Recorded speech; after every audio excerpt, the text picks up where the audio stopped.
একটু দাঁড়াও দাঁড়াও ইয়া মুহাম্মদ, তোমায় নয়ন ভরে একবার দেখব। একটু দাঁড়াও দাঁড়াও ইয়া মুহাম্মদ, তোমায় নয়ন ভরে একবার দেখব। ও দিলের সাথে মেটায় তোমায় দেখব, দিলের সাথে মেটায় তোমায় দেখব।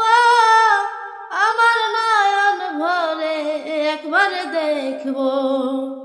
একটু দাঁড়াও দাঁড়াও ইয়া মুহাম্মদ, তোমায় নয়ন ভরে একবার দেখব। এক রাত্রে নবী এলেন উম্মে হানির ঘরে, জিবরাইল আসিয়া তখন বলে বিনয় করে। এক রাত্রে